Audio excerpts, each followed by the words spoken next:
नमस्कार दोस्तों, चलिए आज इस वीडियो के साथ जर्नल एंट्रीज को एंड करते हैं और एक ऐसा क्वेश्चन करते हैं जिससे बड़ा और कॉम्प्लिकेटेड क्वेश्चन शेयर्स में रिलेटेड टू जर्नल एंट्रीज तो नहीं है।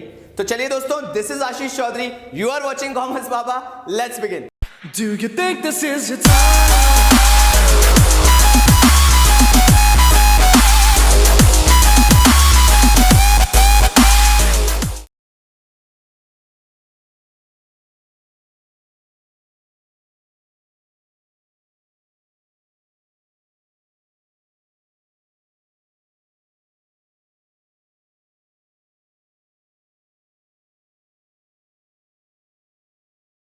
चलिए एक लास्ट क्वेश्चन और कर लेते हैं जर्नल एंट्री से रिलेटेड, क्योंकि उसके बाद बैलेंस शीट भी बची है और उसके बाद हमें एक आध थोड़ा सा कैश अकाउंट बना के भी देखना है, शेयर कैपिटल अकाउंट वगैरह जो हो गया। तो चलिए इस क्वेश्चन को देखते हैं। इस क्वेश्चन के हिसाब से जो बोला गया है वो बड़ी बेसिक सी बात है, और बात यह है, उन्होंने बोला कि कंपनी जो है जिसने 2000 शेयर इशू किए और मार्केट में जो रिसीव हुए हैं वो 3000 शेयर रिसीव हुए हैं। ठीक है, चलो पहले क्योंकि 3000 शेयर रिसीव हुए हैं, 10 रुपए का शेयर है, 4 रुपए का प्रीमियम है, कोई बहुत बड़ी चीज नहीं है। पहले क्वेश्चन अटेम्प्ट करना चालू करते हैं, क्योंकि पहली एंट्री से घबराने लगेंगे तो आंसर कभी नहीं आएगा। ठीक है, चालू करें, पहली एंट्री बनाते हैं।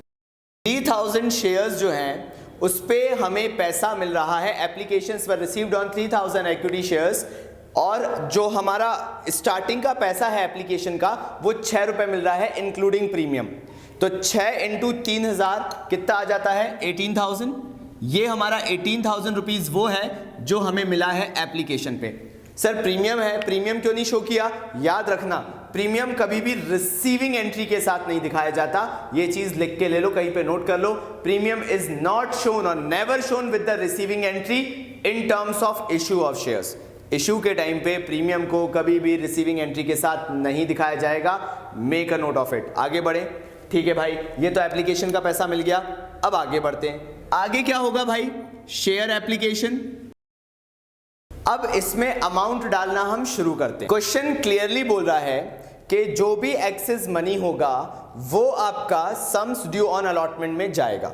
ठीक है, अब अगर मैं इसके हिसाब से करके देखूं, पहले तो मैं अलॉटमेंट में डालने से पहले मुझे एक चीज तो क्लियर है कि मुझे एप्लीकेशन का ये जो क्रेडिट किया था 18,000 यहां पे डेबिट करना जरूरी है। ये तो बहुत ही इजी है, इसके लिए मुझे कोई बड़ा एकदम से साइंटिफिक नॉलेज नहीं चाहिए। शेयर कैपिटल में कितना जाएगा? जितने शेयर इशू किए थे इनटू द पार वैल्यू, मतलब उससे पार वैल्यू से मल्टीप्लाई करेंगे। यानी मैंने शेयर इशू किए थे 2000। जरा क्वेश्चन में देखो, मैंने बोला ना अपन अपने आप को कंपनी एज्यूम करते हैं, तो वी हैव इशू 2000 शेयर्स। अगर मैं 1 रुपए का प्रीमियम हटा देता हूं एप्लीकेशन से तो मेरा एप्लीकेशन बचता है 5 रुपए का। 5 इंटू 2000 विल बिकम 10,000। 5 रुपए एप्लीकेशन का into 2000 share which are being issued 2000 share से, तो ये आ गया अपना 10,000 रुपीज। एसपीआर प्रीमियम जो था वो 1 रुपए का था, 1 रुपए इंटू इशूड शेयर 2000, तो ये हो जाएगा 2000 रुपए, यानी 12,000 हो गया। 6,000 एक्सेस बचा। अब देखो कैसे किया मैंने।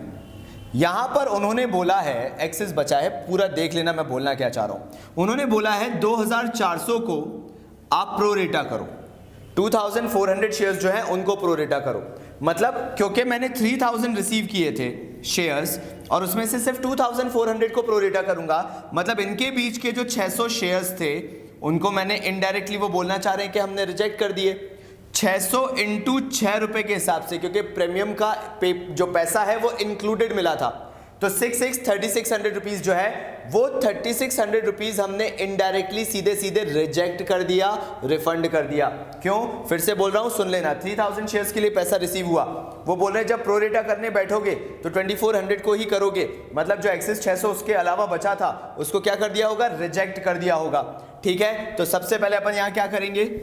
लिखेंगे हम टू बैंक अकाउंट, और क्या लिखेंगे? 600 शेयर्स पे जो 6 रुपए मिला था, यानी 3600 रुपीज, वो हमने कर दिया रिजेक्ट। क्या ये क्लियर है? अब जैसा मैंने बताया 2400 को प्रो रेटा करोगे, जिनको मैक्सिमम दोगे आप 2000 शेयर्स।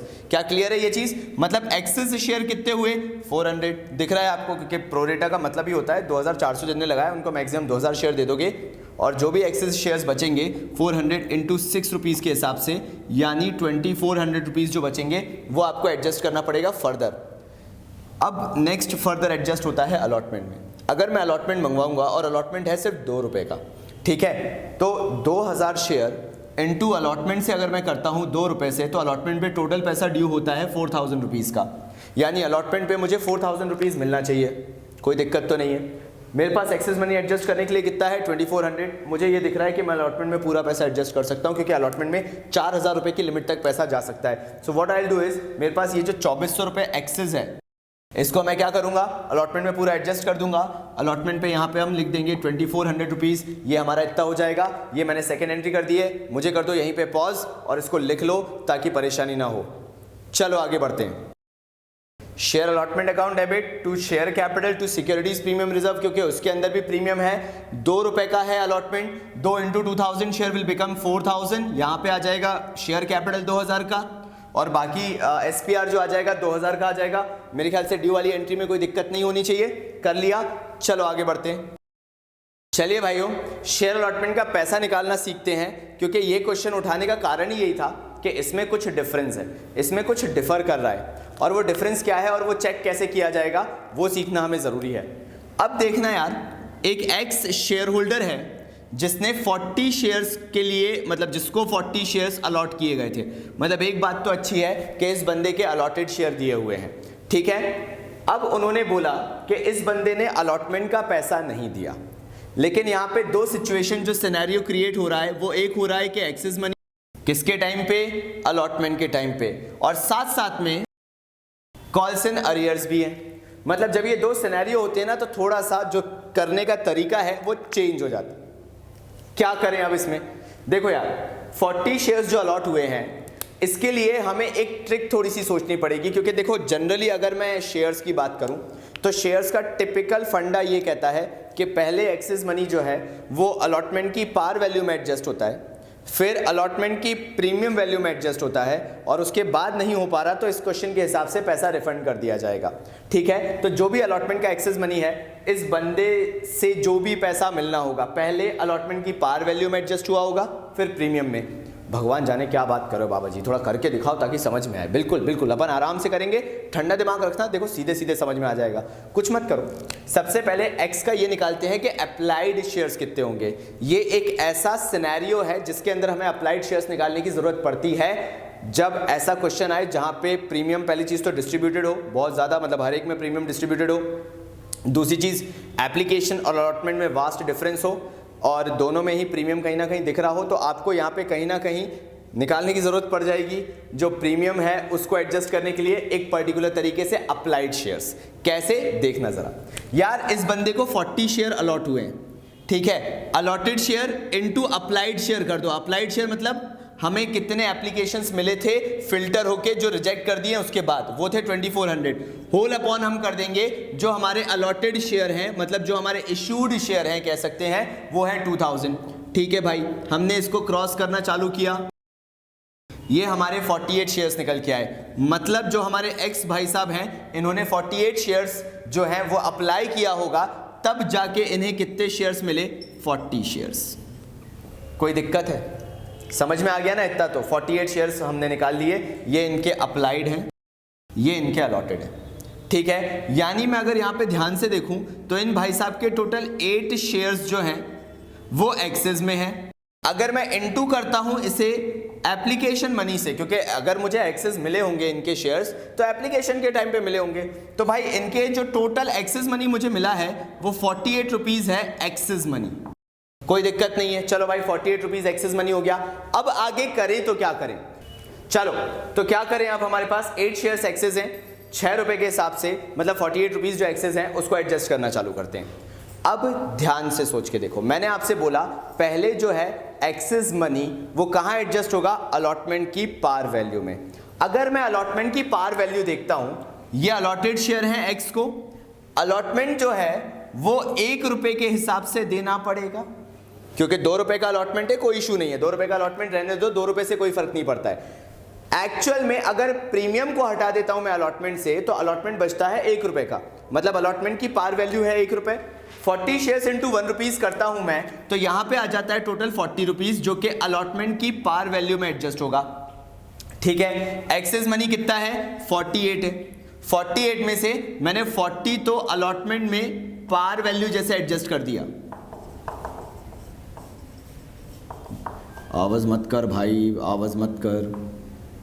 मैंने पार वैल्यू जैसे एडजस्ट कर दिया, ये पार वैल्यू जैसे एडजस्ट हो गया 40 रुपीज। अभी भी जो एक्सेस मनी है वो मेरे पास 8 रुपए बचा हुआ है। ठीक है भाई, क्या करें यार, अब ये 8 रुपए जो एक्सेस मनी बचा हुआ है, अब ये जो एक्स भाई साहब हैं, ये 40 शेयर्स जो इनको अलॉटेड है, 1 रुपए अलॉटमेंट का हो गया पार वैल्यू, और बाकी का 1 रुपए जो अलॉटमेंट पे वो क्या हो गया, प्रीमियम हो गया। मतलब अगर ये एक्स भाई साहब को 40 शेयर्स पे अलॉटमेंट के टाइम पे प्रीमियम देना था, वो 1 रुपए था। 40 शेयर्स इंटू 1 रुपए कितना होता है भाई, प्रीमियम का भी होता है 40 रुपीज।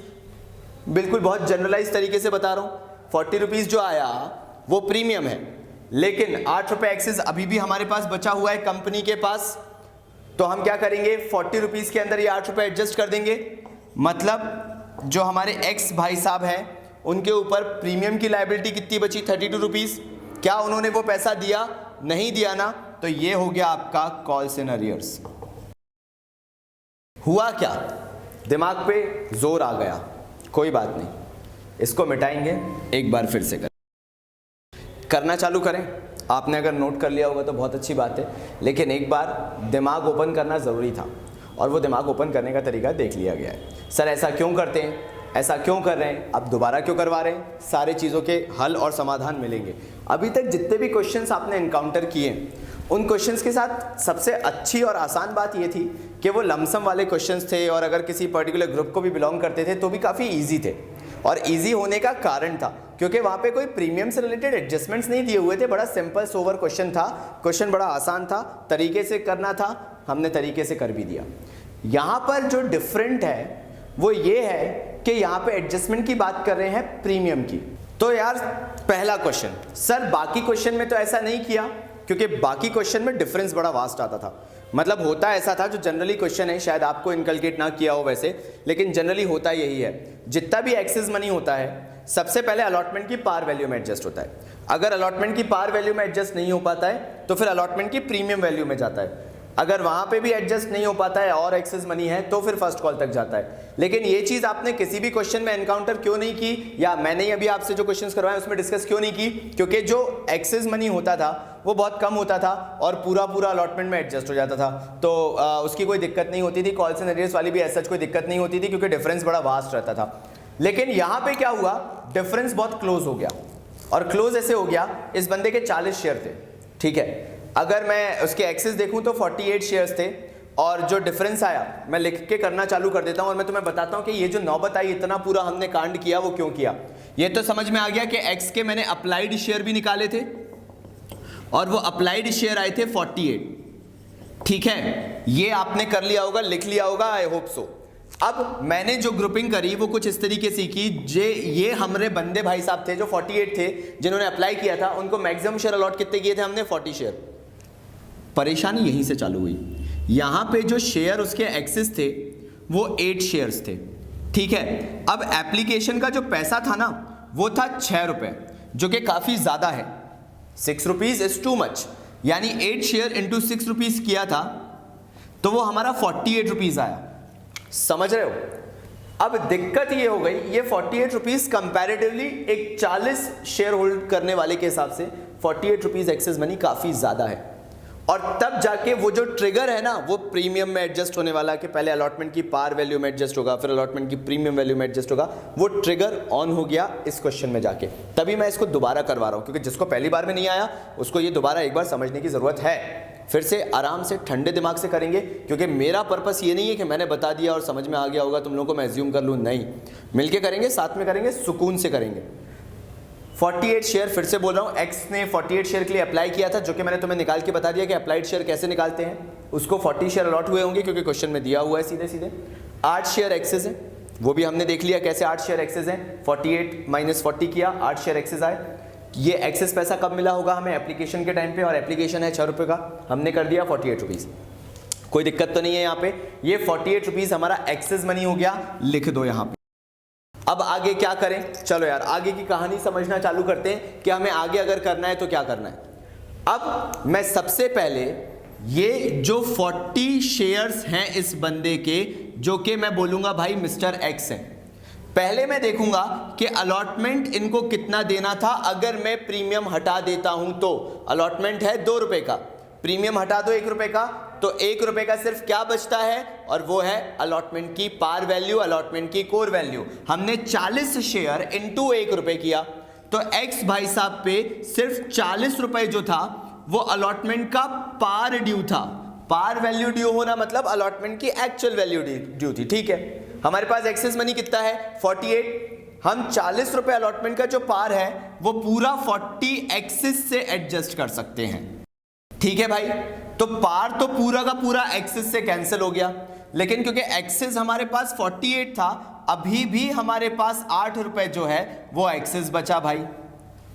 ठीक है यार, एक्सिस बचा, अब क्या करें, अभी एक्स की लायबिलिटी खत्म थोड़ी ना हो गई।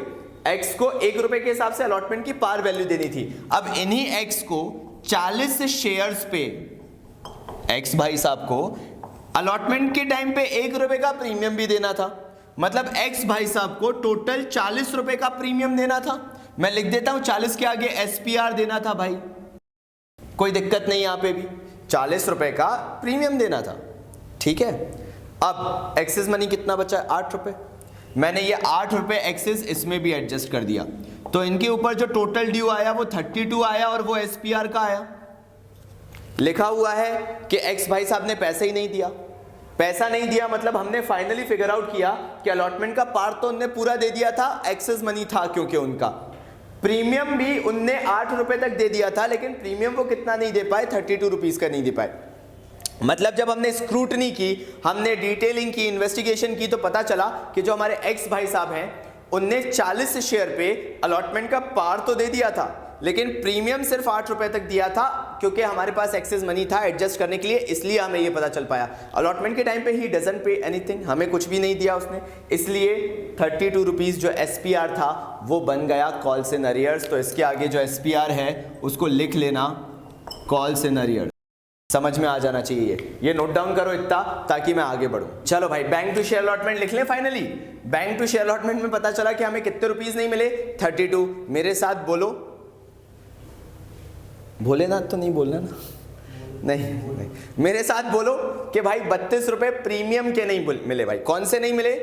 32 rupees we have not got for premium, SPR securities premium reserve का नहीं मिला। हाँ, उससे कोई फर्क नहीं पड़ता, लेकिन याद तो रहना चाहिए ना कि काय का नहीं मिला। फिर से बोलो मेरे साथ, सिक्योरिटीज प्रीमियम रिजर्व का पैसा नहीं मिला है। ठीक है, तो अलॉटमेंट पे जब हम ड्यू कर रहे थे तो हम कितना ड्यू कर रहे थे, ध्यान से देखना। अलॉटमेंट पे जो टोटल ड्यू था 4000 रुपए अलॉटमेंट का मिलना था। ठीक है, क्योंकि टोटल मनी ड्यू कैसे निकालोगे, 2000, अरे अभी मैंने ड्यू की एंट्री की तो थी, 4000 टोटल ड्यू था। एक्सेस मनी जो है आपने देखा, जरा नहीं देखा तो सेकंड वाली एंट्री में देखो, 2 शेयर अलॉटमेंट करके मैंने कितना लिख रखा है, उसके अंदर 2400 लिख रखा है। तो वो 2400 को क्या करना पड़ेगा, हमें माइनस करना पड़ेगा। हम माइनस कर देंगे, मतलब नेट अलॉटमेंट पे 1600 मिल जाना चाहिए था। और अभी अभी की हमारी रिसेंट डिस्कवरी कहती है कि हमें 32 रुपीज नहीं मिला। काय का नहीं मिला, मैंने बोला था बोलना मेरे साथ जब भी मैं पूछूं, सिक्योरिटीज प्रीमियम रिजर्व का, उससे कोई फर्क नहीं पड़ता, लेकिन बोलना तो पड़ता है, तरीका है सीखने का। हम क्या लिखेंगे, फाइनली कितना पैसा मिला हमें अलॉटमेंट पे, 1568 का मिला, क्योंकि ये पैसा भी माइनस हो गया। कहीं एनालिसिस टेबल की जरूरत है नहीं, इससे बड़ा क्वेश्चन पूरे शेयर्स में नहीं है when it comes to journal entries. तो जब इसमें जरूरत नहीं है हमें एनालिसिस टेबल की, तो कहीं नहीं है। ठीक है ना, 1568 आया, हम यहाँ पे 1568 लिख देते हैं। क्या करें, अब आगे बढ़ते हैं, कोई दिक्कत नहीं है। ये हमारा अलॉटमेंट का अमाउंट आ गया है। उन्होंने बोला जो मिस्टर एक्स हैं उन्होंने फर्स्ट कॉल का पैसा भी नहीं दिया था, तब उनके शेयर फोरफिट हुए।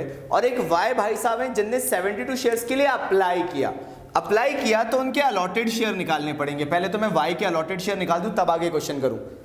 अप्लाइड थे 72, अप्लाइड इनटू अलॉटेड शेयर करते हैं। अलॉटेड का मतलब होता है जितने शेयर इशू किए थे। अप्लाइड शेयर वाई के, अलॉटेड शेयर मतलब इशूड शेयर, अपॉन कर देते हैं अप्लाइड शेयर मतलब कितने हमें जेन्युइनली रिसीव हुए थे और जिनको हमने प्रोरेटा किया था। ठीक है, तो हम यहां से अगर निकालना चालू करेंगे तो वाई के 60 शेयर्स जो हैं वो अलॉटेड शेयर्स आ जाएंगे। ठीक है, ये नोट कर लो कहीं पे, मुझे यहीं पॉज करके मैं आगे बढ़ रहा हूं। तो अब क्या करें भाई, आगे हमारे पास अलॉटेड शेयर आ गए। अब हमारे लिए आसान हो जाएगा फर्स्ट कॉल की एंट्री करना। कैसे, पहले तो ड्यू कर देते हैं। शेयर कैपिटल जो फर्स्ट कॉल है हमारा वो 3 रुपए का है। 2000 इंटू 3 विल बिकम एज 6000, ये 6000 हो गया। 1 रुपए का प्रीमियम है और बाकी 2 रुपए का कॉल है, तो 2 रुपए इंटू 2000 शेयर विल बिकम 4000 और बाकी 2000 का एसपीआर हो गया, क्योंकि एसपीआर 1 रुपए का इसके अंदर। 1 into 2000 share will become as 2000 rupees. पैसा मिलेगा हमें, हम लिखेंगे bank account debit to share first call account. ठीक है यार, इसमें कैसे लिखें? 40 शेयर का पैसा एक्स ने नहीं दिया, 60 शेयर का पैसा वाई ने नहीं दिया, क्योंकि वाई के मैंने कौन से शेयर निकाल लिए हैं? अलॉटेड शेयर निकाल लिए हैं। ठीक है, 60 प्लस 40 100 शेयर्स का पैसा नहीं मिला, 100 इंटू 3 रुपए पूरा नहीं मिला मुझे फर्स्ट एंड फाइनल कॉल का। ठीक है, तो 100 into 3 will become as 300 rupees. मैं 6000 में से माइनस कर दूंगा, कितना मिल गया होगा? 5700 मिल गया होगा। ये हमारी यहाँ पे एंट्री फिनिश हो गई फर्स्ट कॉल की। अब 4 फीचर की एंट्री है तो तरीके से करेंगे। चलो यार, समझना चालू करें अब कि किसके अंदर कैसे कैसे वैल्यूज आएंगी। मैं अभी सिर्फ ये जो एंट्री कर रहा हूं ये एक्स के लिए कर रहा हूं, क्योंकि फर्स्ट कॉल के बाद सिर्फ एक्स के ही शेयर फॉरफीट हुए हैं, इवन दो वाई ने फर्स्ट कॉल का पैसा नहीं दिया है। कोई दिक्कत नहीं है, 40 शेयर्स फॉरफीट कर रहा हूं। फर्स्ट कॉल तक की पार वैल्यू गिनना चालू करते हैं। सब में से 1-1 रुपए प्रीमियम हटाते जाओ। मतलब अगर मैं एप्लीकेशन में 1 रुपए का प्रीमियम है, अलॉटमेंट में 1 रुपए का प्रीमियम है, फर्स्ट कॉल में 1 रुपए का प्रीमियम है, यानी 3 रुपए का प्रीमियम है, लमसम उसको हटा देंगे। कैसे? एप्लीकेशन 6 रुपए, अलॉटमेंट 2 रुपए, फर्स्ट कॉल 3 रुपए, तो ये होता है टोटल 11 रुपए का। ठीक है, 11 में से क्या करना है अपन को? 3 रुपए माइनस करना है, 3 रुपए का प्रीमियम हटा दो, बचता है 8 रुपए का शेयर कैपिटल। प्रीमियम बाद में, पहले 8 रुपए का शेयर कैपिटल ले लें। 8 रुपए का जो शेयर कैपिटल है उसे हम मल्टीप्लाई करेंगे 40 शेयर से, यानी 320 रुपए आपका आ जाएगा शेयर कैपिटल के अंदर।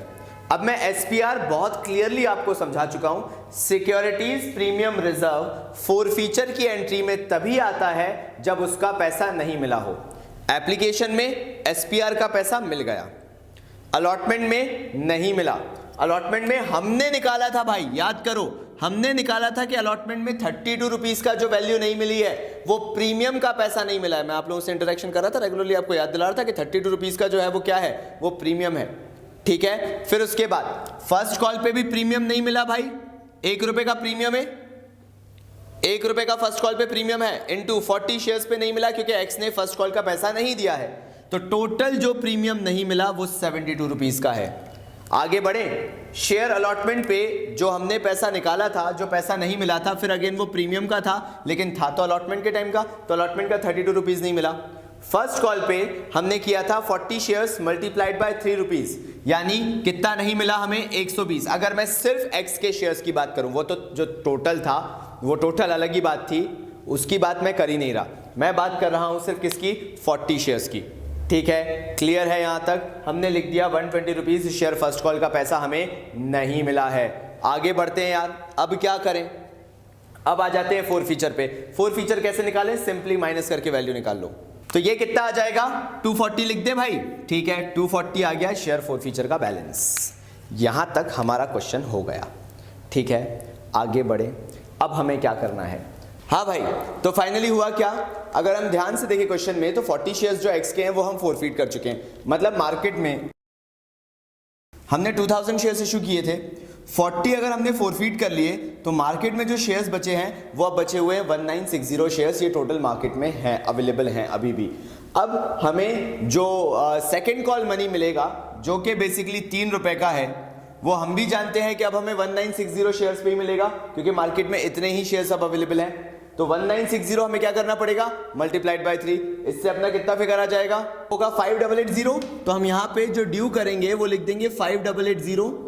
ये हमारा ड्यू शेयर्स हो जाएगा, मतलब शेयर वैल्यू पे वो अमाउंट जो हमें सेकंड एंड फाइनल कॉल पे मंगवानी चाहिए। लेकिन यार एक बात बताओ, 60 शेयर्स वो हैं जिसपे हमें फाइनल कॉल का पैसा नहीं मिला, तो हम जो ये नेक्स्ट एंट्री करेंगे, बैंक अकाउंट डेबिट, हमें 60 शेयर्स का पैसा सेकेंड एंड फाइनल कॉल पे नहीं मिला और फाइनल कॉल था 3 रुपए का, मतलब हमें 180 रुपीज और नहीं मिला, यानी 5880 में से हमें 180 और नहीं मिला है। तो हमें नेट फिगर कितना मिला होगा सेकेंड एंड फाइनल कॉल पे?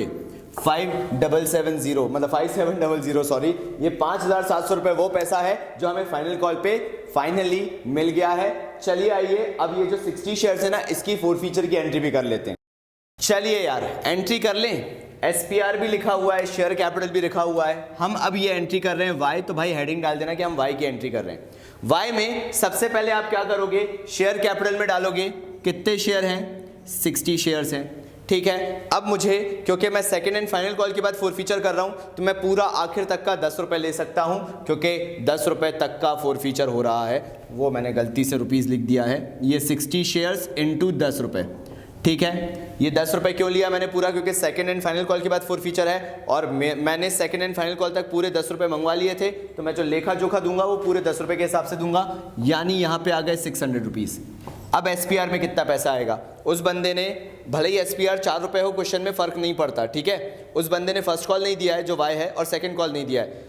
फर्स्ट कॉल पे 1 रुपए का प्रीमियम था, सेकंड कॉल पे 1 रुपए का प्रीमियम था, मतलब 60 शेयर पे हम सिर्फ 2 रुपए का प्रीमियम लेके चलेंगे, क्योंकि प्रीमियम सिर्फ वही आता है फॉरफीचर की एंट्री में जो अनपेड होता है, जिसका पैसा नहीं मिला होता है, और वो 2 रुपए है। बाकी का एप्लीकेशन अलॉटमेंट ये वाला बंदा जो है वाई वो दे चुका है, क्योंकि क्वेश्चन में लिखा है कि फर्स्ट सेकंड कॉल अनपेड है, तो ये आ जाएगा 120 रुपीज़, ठीक है भाई। फर्स्ट कॉल का 60 शेयर्स पे उसने 3 रुपए नहीं दिया, फर्स्ट कॉल क्योंकि 3 रुपए का है, 60 शेयर्स पे नहीं दिया, 60 इंटू 3 रुपीज़ होता है 180 रुपीज़।